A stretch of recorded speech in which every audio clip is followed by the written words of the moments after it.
नमस्कार दोस्तों। एसएससी की ओर से जीडी कांस्टेबल जीडी के लिए ऑनलाइन फॉर्म आ चुकी है जिसमें 10वीं पास कैंडिडेट आवेदन कर सकते हैं। जिनकी उम्र 18 वर्ष से ऊपर हो चुकी है और 10वीं पास कर चुके हैं वो लोग इस फॉर्म को भर सकते हैं, चाहे किसी भी राज्य के निवासी हो। 24 तारीख से शुरू हो चुका है ऑनलाइन और 31/12/2023 तक आप ऑनलाइन आवेदन कर सकते हैं। तो इस वीडियो में हम लोग देखेंगे कैसे step by step online form को भरना है, तो बने रहिएगा अंत तक। सबसे पहले देख लीजिए, डेट तो मैंने बता दिया। अब ऑनलाइन पेमेंट की जो डेट है वो 31/12/2023 है, लास्ट डेट। ठीक है, फिर यहाँ पे आप देखेंगे ऑनलाइन पे, देखिए last date and time for making online fees payment जो है 1/1/2024 तक आप अपना जो है पेमेंट फीस जो है वो जमा कर सकते हैं। 31/12 लास्ट डेट है। ठीक है, फिर यहाँ पे आप देखेंगे अगर आपके फॉर्म में कुछ गलती हो जाएगी तो 4/1 से लेकर 6/1/2024 के बीच आप अपने फॉर्म में सुधार कर सकते हैं और इसमें पहले परीक्षा ली जाएगी। तो फरवरी मार्च में ये परीक्षा आयोजित की जाएगी। बाकी अगर आप सीटों की संख्या देखें तो अच्छी खासी 26,000 से ज़्यादा पदों पर वैकेंसी है। आप देख पा रहे होंगे यहाँ पे BSF, CISF, CRPF, SSB, ITBP और असम राइफल और एसएसएफ के लिए वैकेंसी आई हुई है। पुरुष के लिए और महिला दोनों के लिए वैकेंसी है। तो अलग अलग देख सकते हैं, पुरुष के लिए इधर दिखाया गया है और महिलाओं के लिए इधर दिखाया गया है। ठीक है, तो आप देख सकते हैं टोटल वैकेंसी 26,146 है। बाकी देखिए सैलरी की बात करें तो 21,700 से लेकर 69,100 रुपये तक की सैलरी आपको लेवल 3 की मिलने वाली है। तो अब चलते हैं फॉर्म को कैसे भरना है। तो पूरी डिटेल जानने के लिए आप रोजगारबिहार.com को भी विजिट कर सकते हैं। रोजगारबिहार.com पे पूरी जानकारी दी गई है, डेट वगैरह। ठीक है, सारा कुछ डेट वगैरह, एप्लीकेशन फीस वगैरह भी यहाँ पे बताई गई है और उम्र बता बता दिया गया है। और उसके बाद जो है क्वालिफिकेशन बताई गई है, सीटों की संख्या बताई गई है, मेल फीमेल दोनों के लिए। और यहाँ पे परीक्षा में क्या पूछा जाएगा उसकी पूरी सिलेबस भी दे दी गई है। नेगेटिव मार्किंग होगी कि नहीं यहाँ पे सारा कुछ बताया गया है। हाइट चेस्ट कितना होना चाहिए ये भी बताया गया है। और लिंक भी यहाँ पे, नया रजिस्ट्रेशन के लिए आप यहाँ पे क्लिक कर सकते हैं और ऑनलाइन के लिए यहाँ पे क्लिक कर सकते हैं। चलिए अब ऑफिशियल साइट पे हम लोग चलते हैं। तो ऑफिशियल साइट पे देखिए, अगर आते हैं आप तो यहाँ पे आपको लिंक मिलता है रजिस्ट्रेशन का। तो अगर आपने पहले कभी एसएससी का रजिस्ट्रेशन किया है तो आपको पुराने रजिस्ट्रेशन से ही यहाँ पे रजिस्ट्रेशन नंबर और पासवर्ड डाल के लॉगिन कर सकते हैं। अगर आपने पहले कभी फॉर्म नहीं भरा है एसएससी का तो नया रजिस्टर पे क्लिक करेंगे यहाँ पे, तो आपके लिए ये फॉर्म खुल जाएगी। यहाँ पे देखिए क्या क्या भरना है। तो आप पूछेगा क्या आपके पास आधार है, तो यस करेंगे तो यहाँ पे आधार नंबर मांगेगा, आधार नंबर भर देना है। ठीक है, फिर यहाँ पे दोबारा डाल के वेरीफाई कर लेना है। फिर यहाँ पे टाइप ऑफ आईडी पूछेगा, तो यहाँ पे देखिए यहाँ पे कुछ नहीं करना है, नीचे आ जाना है। ये होगा भी नहीं तो नीचे करते हैं। यहाँ पे आपको अपना नाम भरना है, फिर दोबारा डाल के वेरीफाई कर लेना है अपना नाम को। फिर यहाँ पे पूछेगा कि क्या आपने पहले कभी अपना नाम बदला है, चेंज किया है, तो यस नो करेंगे। तो मैं यहाँ पे नो ही रहने दूंगा। ठीक है, आगे बढ़ते हैं। तो यहाँ पे फादर का नाम है, तो यहाँ पे फादर का नाम फिर डाल के कंफर्म करना है। फिर मदर का नाम है, माता का नाम भरेंगे, फिर दोबारा यहाँ पे डाल के कंफर्म करेंगे। जन्म तिथि यहाँ पे कैलेंडर के माध्यम से सेलेक्ट कर लेंगे। ठीक है, करने के बाद यहाँ पे फिर से दोबारा आपको डेट ऑफ बर्थ सेलेक्ट करके कंफर्म कर लेना है। और मैट्रिक एग्जामिनेशन आपका डिटेल पूछेगा, मैट्रिक का 10th का। तो आपको यहाँ पे बताएगा, पूछा जा रहा है कि बोर्ड कौन सा था, तो बोर्ड आप यहाँ से सेलेक्ट कर लेंगे कौन से बोर्ड से आपने पास किया है 10वीं। और फिर दोबारा से यहाँ पे सेलेक्ट करके वेरीफाई कर लेना है। फिर यहाँ पे रोल नंबर भरना है। ठीक है, रोल नंबर भरेंगे, फिर वेरीफाई करेंगे रोल नंबर डाल के।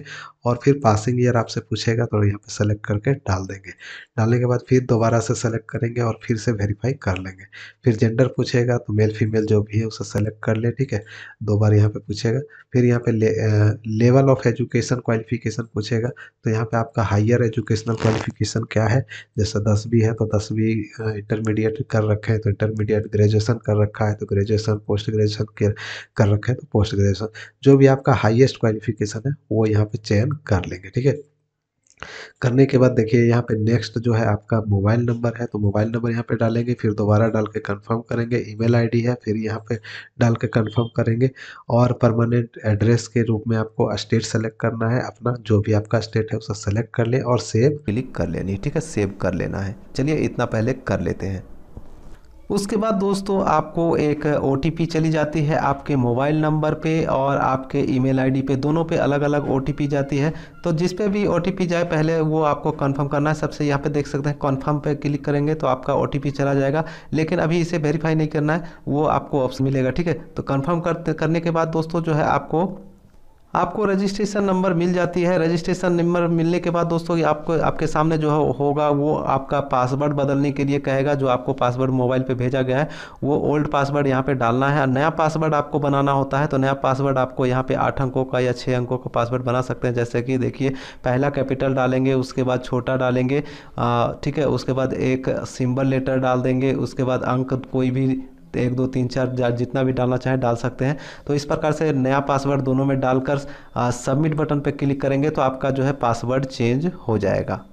पासवर्ड चेंज होने के साथ दोस्तों आपको क्या करना है, अपना कैटेगरी सेलेक्ट करनी होगी। तो जो भी हैं आप, general, EWS, OBC, SC, ST जो भी है उसे दोनों में सेलेक्ट कर लेना है। उसके बाद नेशनलिटी आपकी जो भी है इंडियन आप सेलेक्ट कर लेंगे। ठीक है, सेलेक्ट करने के बाद आपका पहचान चिन्ह मांगा जाएगा। जैसे कि देख सकते हैं पहचान चिन्ह में आप दाएं हाथ पे तिल का निशान, कट मार्क हो, घाव का निशान हो, कटे का निशान हो, तिल का निशान हो, जो भी है वो यहाँ पे लिख देना है। ठीक है, लिखने के बाद यहाँ पे आगे बढ़ेंगे तो आपसे पूछा जाएगा कि आप दिव्यांग वगैरह हैं, तो यस नो कर सकते हैं। मैं यहाँ पे नो ही रहने दूंगा, नो रहने देते हैं। और उसके बाद जो दोस्तों अगर अगर आप दिव्यांग पे यस करेंगे तो आपको दिव्यांग सर्टिफिकेट का नंबर देना होगा। ठीक है, अगर नहीं नो रहेंगे तो नो रहने देना है।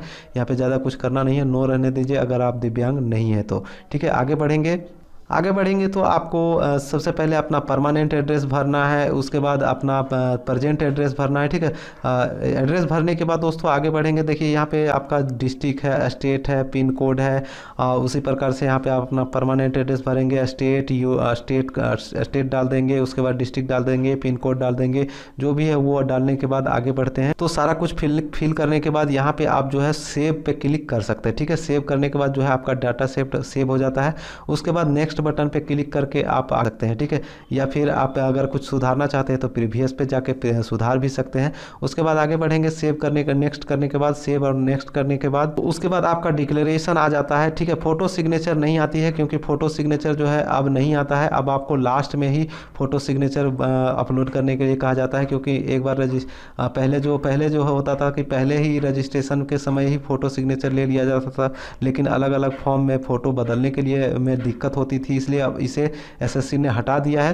अब आपको फ़ोटो नहीं डालना है, सिर्फ आपको डिक्लेरेशन पे आई एग्री पे क्लिक करके आप अपना इस टर्म एंड कंडीशन को सेलेक्ट कर लेना है और उसके बाद फाइनल सबमिट पे क्लिक कर देना है। ठीक है, क्योंकि फ़ोटो सिग्नेचर आवेदन के लास्ट में आपको अपलोड करना है। इसके बाद दोस्तों आपके सामने ओटीपी का ऑप्शन आ जाएगा। जो ओटीपी आपके मोबाइल या ईमेल आईडी पे भेजी गई है उसे आपको कोई भी ईमेल आईडी डाल कर ईमेल का ओटीपी या फ़ोन का ओटीपी डालकर इसे वेरीफाई कर, ये देखिए ये आपका जो है कैप्चा यहाँ पे डालकर सबमिट बटन पे क्लिक करेंगे तो आपका वेरीफाई हो जाएगा ओटीपी। उसके बाद आगे बढ़ना है। उसके बाद आपको मैसेज मिल जाती है कि आपका रजिस्ट्रेशन कंप्लीट हो चुका है। आप रजिस्ट्रेशन कंप्लीट होने के बाद आपको रजिस्ट्रेशन और जो आपने पासवर्ड बनाया है उस पासवर्ड को आपको यहाँ पे एंटर करना है, इस कैप्चा कोड को यहाँ पे डालना है।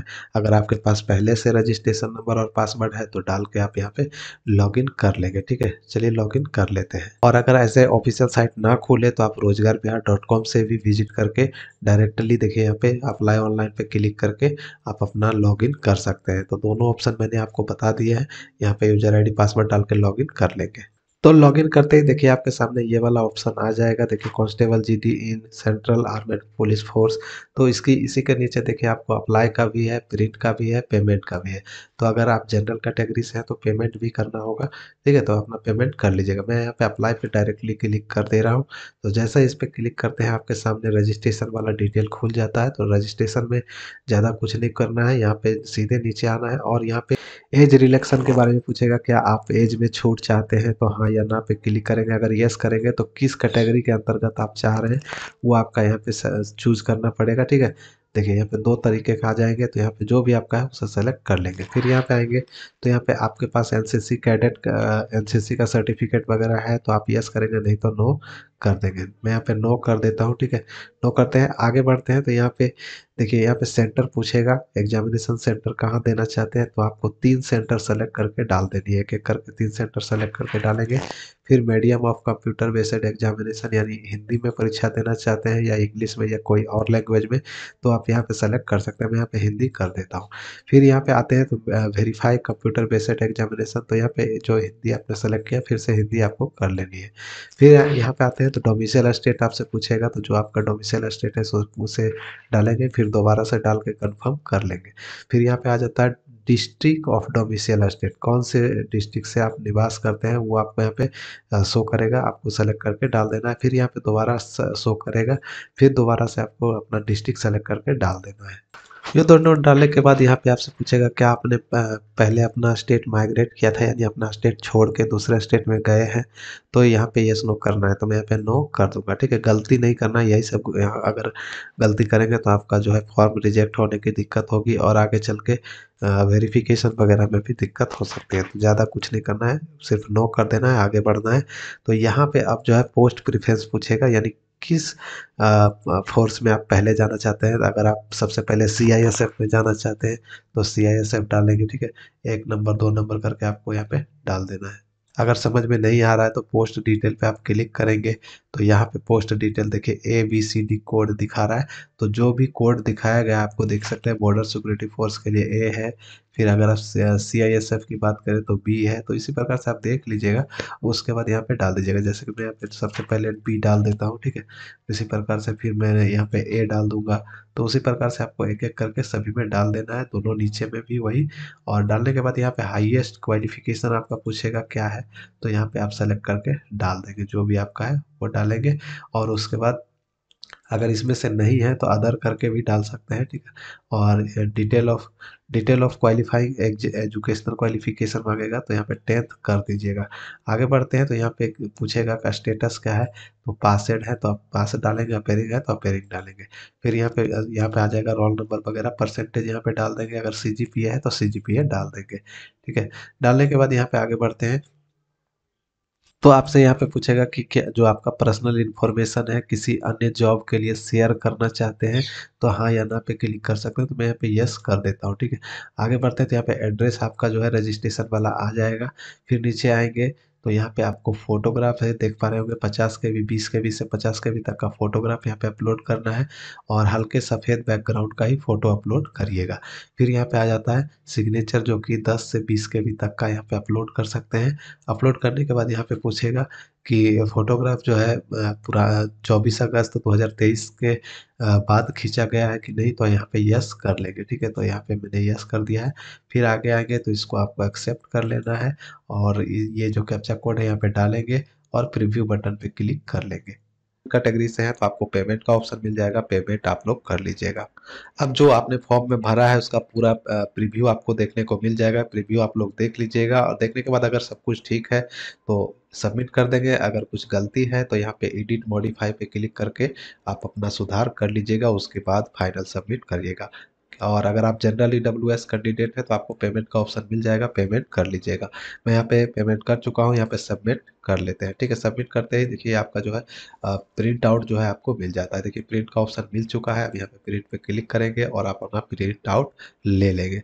तो इस प्रकार से जो है आपको आवेदन करना है। तो देखिए ये देखिए प्रिंट आउट आ चुका है, तो इसको सेव करके हम लोग रख लेंगे। तो इस प्रकार से आवेदन करना है। उम्मीद करता हूँ जानकारी आप लोगों को अच्छी लगी होगी। तो वीडियो को ज़्यादा से ज़्यादा शेयर कर दें, चैनल को सब्सक्राइब कर ले पल पल की अपडेट के लिए।